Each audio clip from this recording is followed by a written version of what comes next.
দোস্ত দোস্ত এটা শোন না। তাই তো মনে হচ্ছে। এই দোস্ত দোস্ত এইদিকে আয়। হ্যাঁ বন্ধু বল। এখানে বয় দোস্ত। না বন্ধু বাসায় যেতে হবে। আরে বাড়িতে কি করবেন, এখানে বয়, আমার খেলা আম্মু গেম বকবি খেলা। না, বাসায় যেতে হবে, আম্মু বকবি না। আচ্ছা যা। আচ্ছা যা যা। দোস্ত একটা কথা বলবো? হ্যাঁ বল শুনি। আমার না ওই সোহানকে দেখে কেমন কেমন মনে হয়। কেন কি হয়েছে? ও আমার সাথে বসে না, গেম টেম খেলে না, ওর ব্যবহার দেখে কেমন যেন মনে হয়। ও তো জানিস এমনই ও। যাই হোক, তুই একদিন দেখিস, আমি সোহানের একদিন পরীক্ষা নেব। ধুর তুই কি বলিস?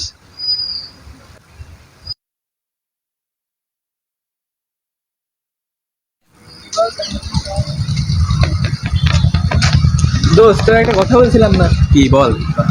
ওই যে বলছিলাম সোহানকে পরীক্ষা করবো, আজকে ওকে পরীক্ষা করবো। তুই কি পাগলটা কোথায় গেছিস নাকি? না তো আমি তোকে যা যা বলবো তুই খালি তাই তাই শুনে। আচ্ছা কি করতে হবে বল।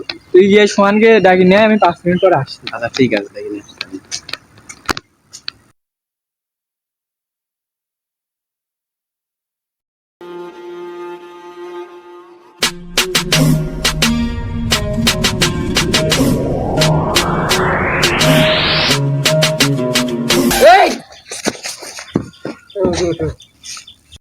এই ভাই আমি কি গেলাম, আমার দোষ কি ভাই?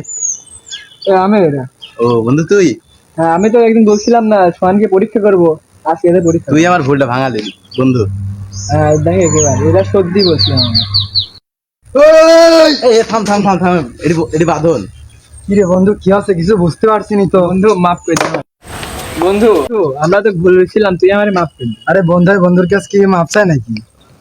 ঠিকই, তুই ঠিক ছিল রে ভিয়াদ। আজান পড়ছি, চল তাই না আমাদের চল।